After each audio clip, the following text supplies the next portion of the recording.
Hello everyone, welcome to biology achievers. My name is M Singh. So बच्चों, आज का जो वीडियो है वो मोस्ट इंपॉर्टेंट वीडियो है। आज के वीडियो में हम सारे डायग्राम बेस्ड नीट पीवाईक्यूज जो है वो सॉल्व करने वाले हैं। तो स्टार्टिंग करते हैं हम अपने लास्ट ईयर के पेपर से, 2025 के पेपर से। तो ये वाला जो क्वेश्चन है लास्ट ईयर के पेपर में पूछा गया था आपके नीट 2025 के पेपर में।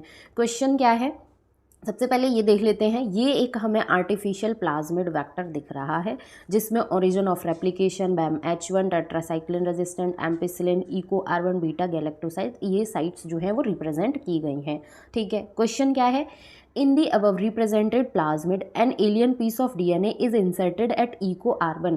ये जो इको R1 साइट है, यहाँ पर एलियन पीस ऑफ DNA जो है इसको क्या किया गया है, इंसर्ट किया गया है। ठीक है, which of the following strategy will be chosen to select recombinant colonies. अब रिकॉम्बिनेंट कॉलोनीज सेलेक्ट करने के लिए कौन सी स्ट्रेटेजी जो है उसको फॉलो किया जाएगा। ठीक है, अब NCERT की जो बुक है वहाँ पर क्लियर कट चीज़ें दी हुई हैं कि अगर यदि कोई एंजाइम वाली पर्टिकुलर एंजाइम वाली साइट है, ठीक है, जैसा कि यहाँ पर आपको बीटा गैलेक्टोसाइडेज जो है ये भी दिख रहा है, तो कोई पर्टिकुलर एंजाइम वाली जो साइट होती है वहाँ पर अगर यदि एलियन पीस ऑफ DNA, ठीक है, या फिर DNA फ्रेगमेंट DNA को इंसर्ट करा दिया जाता है तो होता क्या है, इंसर्शनल इनएक्टिवेशन हो जाता है। ठीक है, जब इको R1 वाली ये जो साइट है इसको रेस्ट्रिक्शन एंजाइम्स की हेल्प से कट करके DNA के पीस को यहाँ पर इंसर्ट कराया जाएगा तो ये बीटा गैलेक्टोसाइडेज जो है इसका इंसर्शनल इनएक्टिवेशन हो जाएगा।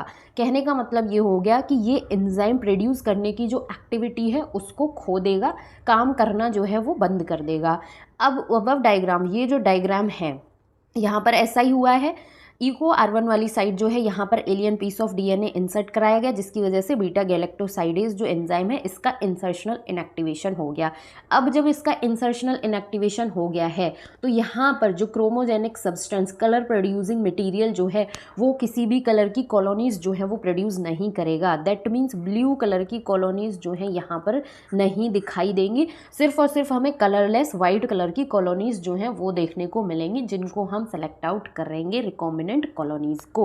तो ऑप्शंस देखते हैं, using ampicillin tetracycline containing medium, इससे कोई लेना देना नहीं है। ब्लू कलर की कॉलोनीज नहीं होंगी क्योंकि इंसर्शनल इनएक्टिवेशन हो गया है।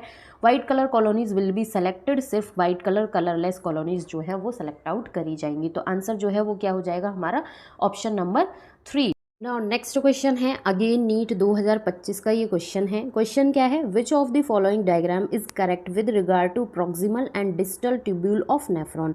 नेफ्रॉन का प्रॉक्सिमल और डिस्टल ट्यूब्यूल वाला जो पार्ट है उसका स्ट्रक्चर दिए हुए हैं जिसमें से आपको करेक्ट स्ट्रक्चर जो है वो आइडेंटिफाई करना है, जिसके लिए आपको नेफ्रॉन का स्ट्रक्चर जो है वो भी बहुत अच्छे से पता होना चाहिए।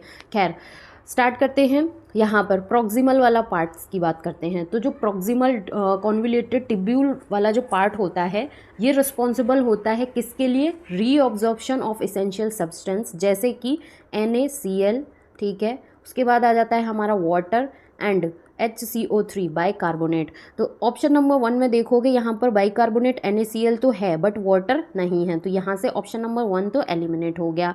ऑप्शन नंबर 2 में देखोगे बाइकार्बोनेट भी है, NaCl है, वाटर है, ये ठीक है यहाँ तक। उसके बाद जो एरो पॉइंटिंग इन है ये क्या करते हैं, ये हेल्प करते हैं maintaining pH by secreting hydrogen ions and ammonia, ठीक है, इन दी फिल्ट्रेट। तो ये तो यहाँ तक ठीक है प्रॉक्सिमल के बारे में। डिस्टल ट्यूब्यूल की अगर बात की जाए तो इसमें कंडीशनल रीअब्जॉर्प्शन देखने को मिलता है किसका, NaCl, water and bicarbonate. It selectively secreting potassium ions and hydrogen ions into the filtrate to maintain ionic balance and blood pH। तो यहाँ से ऑप्शन नंबर 2 जो है वो आपको एकदम करेक्टली मैच मिल गया है। ठीक है, बाकी ऑप्शंस में देखो यहाँ पर NaCl दिया हुआ है, ये चला गया। यहाँ पर आप देखोगे वाटर दिया हुआ है, वाटर दिया हुआ है, ये भी ऑप्शन गलत हो गया। तो ऑप्शन नंबर 2 जो है यहाँ से क्या हो गया, हमारा करेक्ट आंसर हो गया। नाउ नेक्स्ट क्वेश्चन है, नेक्स्ट क्वेश्चन क्या है, identify the type of flower based on the position of calyx, corolla and androecium with respect to ovary from the given figure A and B। A को देखते हैं सबसे पहले। इसमें क्या है, ओवरी जो है आप देखोगे सेंटर में प्रेजेंट है, ठीक है, ओवरी सेंटर में प्रेजेंट है। अदर फ्लोरल पार्ट्स जैसे कि कैलेक्स, कोरोला, एंड्रोशियम, गाइनोशियम, ये सारे के सारे पार्ट्स जो हैं वो थोड़ा सा डिस्टेंस पर प्रेजेंट है, बट रफली अगर आप देखोगे तो सेम लेवल पर प्रेजेंट है। तो इस तरीके का जो अरेंजमेंट होता है वो किस तरीके के फ्लावर को रिप्रेजेंट करता है? ये रिप्रेजेंट करता है पेरीगाइनस टाइप ऑफ फ्लावर को। तो फर्स्ट जो है ये क्या हो गया? Perigynous flower. अब बी को देखो, बी में देखो अगेन ओवरी जो है सेंटर में प्रेजेंट है। अदर फ्लोरल पार्ट जैसे कि कैलिक्स, कोरोला, एंड्रोशियम, गाइनोशियम, ये सारे के सारे पार्ट्स जो हैं वो थैलेमस से डिस्टेंस पर प्रेजेंट है but at the same level. तो अगेन इस तरीके का अरेंजमेंट जो है वो किसको रिप्रेजेंट करेगा? पेरीगाइनस फ्लावर को। तो ए और बी दोनों ही पेरीगाइनस टाइप ऑफ फ्लावर हैं। ऑप्शंस देखें, ए पेरीगाइनस, बी पेरीगाइनस। तो आंसर जो है यहाँ से हमें मिल गया option number 1, that is perigynous, क्योंकि दोनों ही जो अरेंजमेंट है वो पेरीगाइनस टाइप ऑफ फ्लावर को रिप्रेजेंट कर रहे हैं। नाउ नेक्स्ट क्वेश्चन है, ये वाला क्वेश्चन जो है बहुत सिंपल है। क्वेश्चन क्या है? Identify the part of seed from the given figure which is designed to form root when the seed germinate. ये एक सीड का आपको जैसे स्ट्रक्चर दे दिया, जब ये सीड जर्मिनेट करेगा तो ए, बी, सी एंड डी वाले पार्ट में से कौन सा पार्ट जो है वो रूट सिस्टम को बनाएगा। ठीक है, सबसे पहले हम जान लेते हैं कि ए वाला जो ये पार्ट है इसको हम क्या बोलते हैं? इसको बोलते हैं हम कोलियोप्टाइल। ठीक है, ये कोलियोप्टाइल जो है ये एक प्रोटेक्टिव कवरिंग होती है जो कि किसको कवर करती है? प्लेम्यूल को कवर करती है। ये प्लेम्यूल जो है वो आगे चल के स्टेम और लीव्स में शूट एपिकल वाला पार्ट जो है उसमें डेवलप होता है।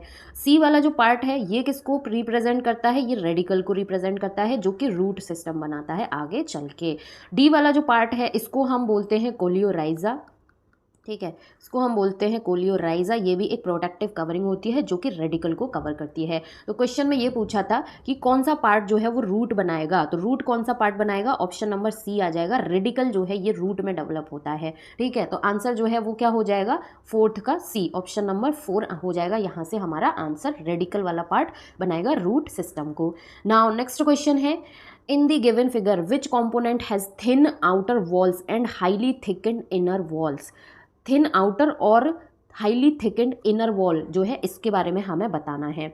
ठीक है, सबसे पहला अगर यदि हम ए वाले की बात करें कि ये वाला जो रीजन है ये किसको रिप्रेजेंट करता है, तो ये रिप्रेजेंट करता है एपिडर्मल सेल्स को। ठीक है, ये क्या हो गई? Epidermal cells. ठीक है, बी वाला जो पार्ट है ये क्या है? ये है गार्ड सेल्स। ठीक है, guard cells specifically the outer portion. उसके बाद बी यहाँ से हमने देख लिया। इसके बाद ये जो सी वाला, ये सी जो पार्ट है ये क्या है? ये है inner wall of the guard cell. ये इनर वॉल है किसकी? गार्ड सेल की। उसके बाद डी वाला, ये जो अपर्चर आपको दिख रहा है इसको बोला जाता है स्टोमेटल अपर्चर। अब क्वेश्चन में क्या पूछा था? Thin outer walls.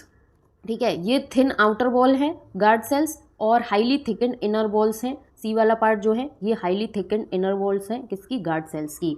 ठीक है, तो हाईली थिकन इनर वॉल्स को कौन सा पार्ट जो है वो रिप्रेजेंट कर रहा है? वो रिप्रेजेंट कर रहा है सी वाला पार्ट। तो आंसर जो है वो क्या हो जाएगा? Option number 2, that is C को रिप्रेजेंट कर रहा है।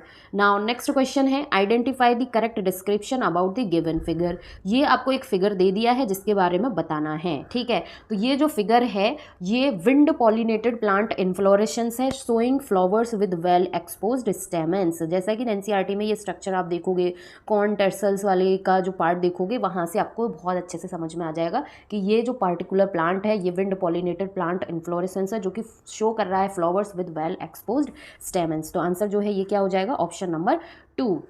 नाउ नेक्स्ट क्वेश्चन है again PVR vector, cloning vector जो है इसका क्वेश्चन है। क्वेश्चन क्या है? The following diagram showing restriction site in eco urban cloning vector PVR 322 find the role of X and Y. ये जो एक्स वाला रीजन है और ये जो वाई वाला रीजन है इसके बारे में हमें बताना है। पीवीआर 322 जो वैक्टर है आपका, इसका स्ट्रक्चर आप बहुत केयरफुली बहुत अच्छे से पढ़ के जाना, क्योंकि इसमें इतना ज़्यादा चीज़ें हैं, इतना कंटेंट है इस पर्टिकुलर वैक्टर में ही कि अच्छा खासा क्वेश्चन जो है उसका फॉर्मेशन हो सकता है और लास्ट ईयर्स में इससे क्वेश्चन पूछा भी जा रहा है। एक्स वाला जो पार्ट है, ठीक है, अगर आपको स्ट्रक्चर याद है तो ये जो एक्स वाला जो पार्ट है ये क्या है? ये रिप्रेजेंट करता है ओरिजिन ऑफ रेप्लिकेशन साइट जो है उसको। अब क्वेश्चन में देखो कैसे घुमा के दिया हुआ है, रिस्पॉन्सिबल फॉर रिकॉग्निशन साइट, तो ये तो रिकॉग्निशन साइट है नहीं, यहाँ से 1 तो चला गया। The X gene responsible for resistance to antibiotics, no. Third, the gene X is responsible for controlling the copy number of the linked DNA. ये जो स्टेटमेंट है, ये जो लाइन है एज इट इज एनसीईआरटी में लिखी हुई है कि जो कंट्रोल करता है copy number of linked DNA को, उसको हम बोलते हैं ori site, origin of replication site. तो एक्स जो है किसको रिप्रेजेंट कर रहा है, ओरिजिन ऑफ रेप्लिकेशन साइट को। वाई जो है ये क्या है, Y for protein involved in the replication of plasmid. ROP, rop नाम की प्रोटीन जीन जो है इसको कोड करता है, ठीक है, जो कि रेप्लिकेशन ऑफ प्लाज्मिड के लिए इन्वॉल्व होती है। तो ये किसको रिप्रेजेंट कर रहा है, वाई जीन प्रोटीन को। तो आंसर जो है वो क्या हो जाएगा यहाँ से, ऑप्शन नंबर 3। आंसर जो है वो क्या हो जाएगा हमारा, option number 3। Now next question है, क्वेश्चन जो है वो बहुत सिंपल कैलकुलेशन बेस्ड है। क्वेश्चन क्या है, consider the pyramid of energy of an ecosystem given below. ये एनर्जी, पिरामिड ऑफ एनर्जी दिया हुआ है T1 से T4 लेवल्स तक का। If T4 is equivalent to 10,000 joule, T4 की वैल्यू दे दी है हमें 1000 जूल, ठीक है। उसके बाद हमसे T1 की वैल्यू जो है वो पूछी है कि ये T1 की वैल्यू जो है ये कितनी होगी। तो इसकी कैलकुलेशन के लिए हम क्या करेंगे, 10% law of energy transfer in an ecosystem apply करेंगे। 1000 को 10 से मल्टीप्लाई करेंगे, मतलब कि हर लेवल पर 10 से मल्टीप्लाई करते जाएंगे। जब 1000 को 10 से मल्टीप्लाई करेंगे तो ये कितना आ जाएगा हमारा, 10,000 जूल, ठीक है। फिर उसको अगेन हम इसको 10 से मल्टीप्लाई करेंगे तो T3 की वैल्यू आ जाएगी, तो ये कितनी आ जाएगी हमारी, 1,00,000 जूल, ठीक है। फिर इसको हम अगेन 10 से मल्टीप्लाई करेंगे तो ये आ जाएगा हमारा 10,00,000 जूल। तो आंसर जो है वो क्या हो जाएगा, T1 की वैल्यू जो है वो कितनी हो जाएगी, 10,00,000 joule. That means option number D जो है वो हो जाएगा हमारा आंसर। तो बहुत सिंपल सी कैलकुलेशन बेस्ड क्वेश्चन था। नाउ नेक्स्ट क्वेश्चन है 2024 रीटेस्ट में ये क्वेश्चन पूछा गया है, what do A and B represent in the following population growth curve. ये पॉपुलेशन ग्रोथ कर्व आपको दिया हुआ है विद फॉर्मूला, सारी चीज़ें यहाँ पर दी हुई हैं। ए और बी के बारे में बताना है। जब आप ये पॉपुलेशन ग्रोथ कर्व देखोगे तो जब इस तरीके का एक्सपोनेंशियल ग्रोथ जो है वो बढ़ रही होती है, ठीक है, रिस्पॉन्सेज जो हैं वो ग्रोथ को लिमिट नहीं कर रहे होते हैं, जे शेप का आपको कर्व मिल रहा होता है, तो ये रिप्रेजेंट कर रहा है एक्सपोनेंशियल ग्रोथ को, ठीक है। वहीं जब अगर यदि आपको कैसा लॉजिस्टिक ग्रोथ, इस तरीके का एस शेप का curve, sigmoid type of curve देखने को मिलता है जो कि लॉजिस्टिक ग्रोथ को रिप्रेजेंट कर रहा है, और यहाँ पर रिस्पॉन्सेज जो हैं वो लिमिट करते हैं ग्रोथ को। तो यही है, ए जो है ये एक्सपोनेंशियल ग्रोथ है, जे शेप्ड कर्व आपको दिख रहा है, यहाँ पर रिस्पॉन्स जो है वो ग्रोथ को लिमिट नहीं कर रहे। तो ए रिप्रेजेंट कर रहा है एक्सपोनेंशियल ग्रोथ को when responses are not limiting the growth. B जो है देखोगे आपको सिग्मोइड टाइप एस शेप का कर्व यहाँ पर देख रहा है जो कि रिप्रेजेंट करता है लॉजिस्टिक ग्रोथ को, जब रिस्पॉन्सेज जो हैं वो लिमिट करते हैं ग्रोथ को, ठीक है। तो यहाँ से आंसर जो है वो क्या हो जाएगा हमारा, ऑप्शन नंबर 1। ऑप्शन नंबर 1 ही यहाँ से हमारा आंसर हो जाएगा, ठीक है। उसके बाद नेक्स्ट क्वेश्चन की अगर मैं बात करूँ, इवोल्यूशन से क्वेश्चन है, रीटेस्ट 2024 का क्वेश्चन है, when evolutionary phenomena is depicted by the sketch given in figure, ठीक है। अब ये जो फिगर है इसको आपको देख के तुरंत ही पता चल रहा होगा कि ये फिगर जो है वो हमें डार्विन फिंचेस का दिया हुआ है, और डार्विन फिंचेस जो है उसका क्लासिकल एग्जाम्पल जो है वो क्या होता है, एडेप्टिव रेडिएशन। तो ये आंसर जो है वो क्या हो जाएगा, option number 4, adaptive radiation. Now next figure है जो कि नीट 2011 में क्वेश्चन पूछा गया है, ठीक है। The figure given below depict a diagrammatic section view of human female reproductive system which set of 3 parts out of 1 to 6 have been correctly identified. अब ह्यूमन फीमेल रिप्रोडक्टिव पार्ट जो है उसका आपको लेबलिंग जो है वो एकदम करेक्ट आइडेंटिफाई होनी चाहिए। यहाँ पर अगर मैं बात करूँ कि जो 1 है, नंबर 1 है, ये किसको रिप्रेजेंट कर रहा है, एंडोमेट्रियम को, ठीक है। नंबर 2 जो है, ये जो नंबर 2 है ये किसको रिप्रेजेंट कर रहा है, मायोमेट्रियम को, ठीक है। नंबर 3 जो है ये क्या है, ये इनफंडिबुलम है, ठीक है। नंबर 4 फिंगर लाइक स्ट्रक्चर है जिसको हम बोलते हैं फिम्बरी, ठीक है। नंबर 4 ये जो है, सॉरी नंबर 5 जो है ये क्या है, ये है सर्विक्स। नंबर 6 पर आप देखोगे ये वाला पार्ट जो है ये क्या है, वजाइना। अब ऑप्शंस देखते हैं।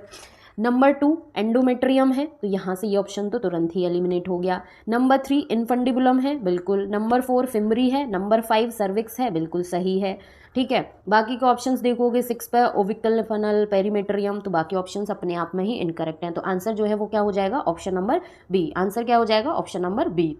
नाउ नेक्स्ट क्वेश्चन है, अगेन रीटेस्ट 2014 में ये क्वेश्चन पूछा गया है। क्वेश्चन क्या है, the part marked as X in the given figure. ये जो एक्स पार्ट है ये किस चीज़ को रिप्रेजेंट कर रहा है, तो ये रिप्रेजेंट कर रहा है किसको, थैलेमस को। ठीक है, थैलेमस को ये रिप्रेजेंट कर रहा है, थैलेमस को रिप्रेजेंट कर रहा है। ये लॉन्गिट्यूडनल सेक्शन है किसका, स्ट्रॉबेरी का, जो कि एक फॉल्स फ्रूट होता है। क्यों, क्योंकि जो इसका एडिबल पार्ट है, ठीक है, जो इसका ये जो फ्लैसी एडिबल पार्ट होता है फ्रूट का, वो डिराइव्ड होता है अदर फ्लोरल पार्ट्स जो हैं उनसे, ओवरी के विदाउट ओवरी, मतलब ओवरी से नहीं होता, अदर फ्लोरल पार्ट से ये डेवलप होता है, जिसको हम थैलेमस बोलते हैं। तो एक्स जो है वो किसको रिप्रेजेंट कर रहा है, थैलेमस को। आंसर क्या हो जाएगा, ऑप्शन नंबर 2।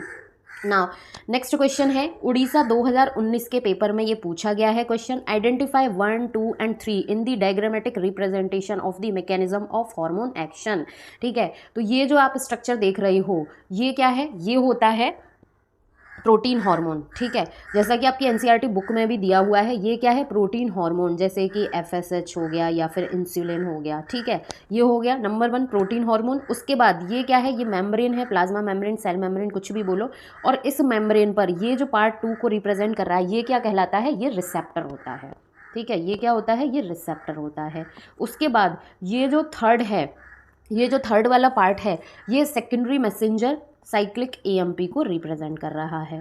ठीक है, तो यहाँ से अब हम देखते हैं, 1 जो है प्रोटीन हार्मोन है, 2 साइक्लिक एएमपी है, नहीं, 1 steroid hormone, 2 hormone receptor complex, third protein. ठीक है, तो ये भी हार्मोन रिसेप्टर नहीं है। उसके बाद नंबर 1 जो है प्रोटीन हार्मोन था, बिल्कुल। नंबर 2 रिसेप्टर था। थर्ड जो है वो साइक्लिक एएमपी को रिप्रेजेंट कर रहा था, बिल्कुल। तो ऑप्शन नंबर सी जो है ये क्या हो जाएगा, आंसर हमारा। नाउ नेक्स्ट क्वेश्चन है जो कि 2013 में ये क्वेश्चन पूछा गया है, figure show human urinary system with structure labelled 1 to 4, select option which correctly defines them and give their characteristic and और फंक्शंस। ठीक है, अब 1 जो है, ये जो किडनी का स्ट्रक्चर है, इस पर एक और स्ट्रक्चर इस तरीके से आपको ये दिख रहा है, ये क्या होती है, ये होती है एड्रीनल ग्लैंड। ठीक है, ये क्या है, एड्रीनल ग्लैंड है, जो कि कहाँ पर लोकेटेड होती है, at the anterior part of kidney, secrete catecholamine hormone which stimulate glycogen break down. तो ये ऑप्शन तो एकदम बिल्कुल करेक्ट है। ठीक है, कि एड्रीनल ग्लैंड है जो कि एंटीरियर पार्ट जो है किडनी पर, वहाँ पर ये प्रेजेंट होती है। उसके बाद अगर यदि हम ऑप्शन नंबर 2 की बात करें, कि ये ऑप्शन नंबर 2 है जो कि रिप्रेजेंट कर रहा है पेल्विस को। ठीक है, broad funnel shaped space inner to hilum directly connected to loop of Henle. ये लूप ऑफ हेनले से ना यूरेटस के साथ में कनेक्टेड होता है, तो यहाँ से ये ऑप्शन तो एलिमिनेट हो गया। उसके बाद ऑप्शन नंबर 3 देखोगे, ये जो स्ट्रक्चर है ये मेड्यूला को रिप्रेजेंट कर रहा है, बिल्कुल। ठीक है, ऑप्शन नंबर 3 मेड्यूला, यहाँ पर inner zone of kidney and contains complete nephron. तो ये कंप्लीट नेफ्रॉन जो है उसको कंटेन नहीं करता है। ठीक है, ये कंप्लीट नेफ्रॉन जो है उसको कंटेन नहीं करता है, ये कंटेन करता है loop of Henley and collecting duct. ठीक है, तो इस वजह से ये क्या हो गया, ऑप्शन नंबर गलत हो गया। 4 जो है ये क्या है, cortex, outer part of kidney and does not contain any part of nephron. तो ये किसी भी पार्ट को, नेफ्रॉन के किसी भी पार्ट को कंटेन नहीं करता, कंटेन करता है भैया मालफिजियल ट्यूब्यूल्स, पीसीटी, डीसीटी, इसको कंटेन करता है। तो इस वजह से ये ऑप्शन भी गलत हो गया। तो आंसर जो है करेक्ट वो क्या हो गया, option number A. Now next question है, ह्यूमन ब्रेन का स्ट्रक्चर दिया हुआ, कर्नाटका 2013 का ये क्वेश्चन है, a segregated section of human brain is shown here, identify at least 2 label from 1 to 4। ठीक है, 1 to 4 मतलब 4 लेबलिंग में से कम 2 जो है वो हमको आइडेंटिफाई करनी है। फर्स्ट पार्ट की अगर यदि हम बात करें तो ये सेरिब्रम को रिप्रेजेंट कर रहा है। ठीक है, दूसरा पार्ट जो है ये कॉर्पस कोलोसम को रिप्रेजेंट, ठीक, कॉर्पस कोलोसम को। थर्ड पार्ट जो है ये रिप्रेजेंट कर रहा है किसको, पॉन्स को। फोर्थ पार्ट जो है ये रिप्रेजेंट करता है सेरिबेलम को। ठीक है, ये रिप्रेजेंट कर रहा है सेरिबेलम को। अब सेरिब्रम और सेरिबेलम में कंफ्यूज नहीं होना, दोनों अलग है, दोनों की स्पेलिंग भी अलग है। अब देखते हैं ऑप्शंस। ए, थर्ड जो है मिड ब्रेन, मिड ब्रेन को रिप्रेजेंट कर रहा है, नहीं। फर्स्ट सेरिब्रम को, थर्ड पॉन्स को। ठीक है, उसके बाद थर्ड हो गया 2 कॉर्पस कोलोसम को, यस। फोर्थ मेड्यूला को, नहीं। ये ऑप्शन तो यहाँ से एलिमिनेट हो गया, ऑप्शन नंबर बी यहाँ पर हमें करेक्ट मिल गया है। सेरिब्रम हेमिस्फेयर नहीं, तो आंसर क्या हो जाएगा option number 2, sorry option number B. ठीक है, आंसर जो है करेक्टली मैच होने के बाद ऑप्शन नंबर बी हो जाएगा। अब ये जो क्वेश्चन है जो कि 2013 और कर्नाटका 2013 में भी पूछा गया है, the figure show an axon terminal and synapse, select the option given, correct identification of labels 1 to 4। 1 to 4 की लेबलिंग करनी है और करेक्ट आंसर जो है वो अगेन आइडेंटिफाई करना है। तो नंबर 1 जो है ये किसको रिप्रेजेंट करता है, ये एक्शन पोटेंशियल को रिप्रेजेंट कर रहा है। ये इस तरीके के जो स्ट्रक्चर्स आप देखोगे, ठीक है, ये इस तरीके के जो स्ट्रक्चर्स आप देखोगे तो ये स्ट्रक्चर्स होते हैं सिनेप्टिक वेसिकल्स के। ठीक है, ये स्ट्रक्चर्स होते हैं सिनेप्टिक वेसिकल्स के। यहाँ पर छोटे छोटे से ये स्ट्रक्चर देखोगे, इनको बोला जाता है न्यूरोट्रांसमीटर्स। ठीक है, ये जो थर्ड वाला स्ट्रक्चर है, ये इस तरीके का, ये जो थर्ड वाला स्ट्रक्चर है ये किसको रिप्रेजेंट कर रहा है, ये रिसेप्टर होते हैं। ठीक है, ये रिसेप्टर, यहाँ पर ये स्ट्रक्चर थोड़ा ब्लर सा होगा, बट आप इसको अपनी एनसीईआरटी बुक की इमेज में देखोगे तो बहुत क्लियर कट चीज़ें दी हुई हैं। तो ये सारी लेबलिंग जो है वो हमारी हो गई। ठीक है, नंबर 1 एक्शन पोटेंशियल को रिप्रेजेंट कर रहा है, नंबर 3 न्यूरोट्रांसमीटर नहीं, नंबर 2 न्यूरोट्रांसमीटर है, यस, नंबर 4 रिसेप्टर है नहीं, तो ये ऑप्शन भी गया। उसके बाद नंबर 3 रिसेप्टर है, बिल्कुल है। नंबर 4 साइनेप्टिक वेसिकल्स है, तो ये आंसर जो है वो क्या हो जाएगा हमारा ऑप्शन नंबर सी। ठीक है, ऑप्शन नंबर सी जो है यहाँ से हमारा आंसर हो जाएगा। स्टडी दी पाथवे गिवन बिलो, अब यहाँ पर हमें ये पाथवे दिया हुआ है जिसको स्टडी करना है और क्या करना है, in which of the following option correct words for all the 3 blank 1, 2 and 3 are indicate. 2010 में ये क्वेश्चन पूछा गया है। ठीक है, यहाँ से अब हम देखेंगे तो नंबर 1 यहाँ पर इसके बारे में बताना है, नंबर 2 इसके बारे में बताना है, नंबर 3 इसके बारे में हमें बताना है। ठीक है, ये तीनों जो लेबलिंग है इनके बारे में हमें बताना। तो नंबर 1 जो है यहाँ पर क्या होगा, फिक्सेशन होगा। फिक्सेशन किसका होगा, एटमॉस्फेरिक कार्बन डाइऑक्साइड का, carbon dioxide in the form of bicarbonate. ठीक है, इसका फिक्सेशन होगा in the form of bicarbonate. ठीक है, फॉर्म में फॉस्फोइनोल पाइरुवेट जो है वो एक्सेप्ट करता है इसको और फॉर्म कर देता है 4 कार्बन कंपाउंड जिसको हम ऑक्जेलो एसिटिक एसिड बोलते हैं। तो नंबर 1 में क्या हो रहा है, फिक्सेशन हो रहा है। C4 एसिड ऑक्जेलो एसिटिक एसिड जो है वो बन के जा रहा है, ये ट्रांसपोर्ट हो जाएगा कहाँ से, मीजोफिल सेल्स से बंडल सीथ सेल्स में, इसका ट्रांसपोर्ट होगा C4 एसिड का।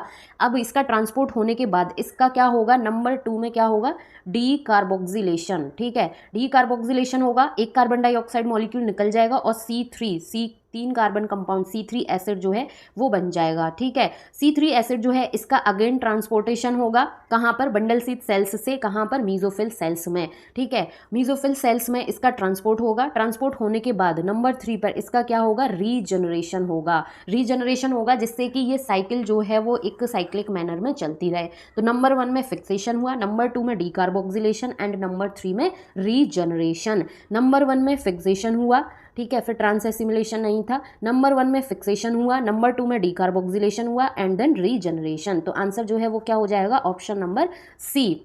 ठीक, नेक्स्ट क्वेश्चन है रीनीट 2024 का ये क्वेश्चन है, observe the given figure, identify the different stage labelled with alphabet bye selecting the correct options.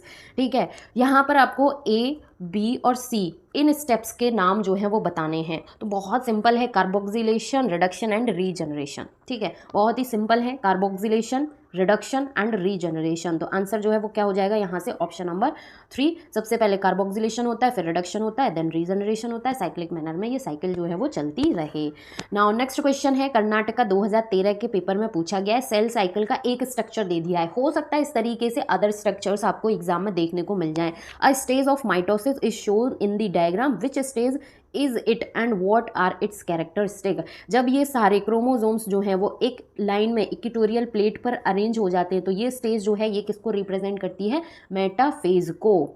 ठीक है, मेटाफेज स्पिंडल फाइबर्स नहीं, metaphase chromosomes move to spindle equator chromosome made up of 2 sister chromatids. तो answer जो है वो क्या हो जाएगा यहाँ से option number B. Now next question है, नेक्स्ट क्वेश्चन जो है फेज़ 2 2016 के पेपर में ये क्वेश्चन पूछा गया था। क्वेश्चन क्या है, क्वेश्चन अच्छा है और इस तरीके के 2 क्वेश्चन पूछे गए हैं नीट एग्जाम में। एनसीईआरटी की बुक में एक्टिवेशन एनर्जी वाला जो पार्ट है वहाँ पर ये स्ट्रक्चर जो है वो बहुत क्लियर कट बेसिस में दिया हुआ है, ठीक है। Which of the following describe the given graph correctly, ठीक है, गिवन ग्राफ के बारे में करेक्टली कौन डिस्क्राइब कर रहा है।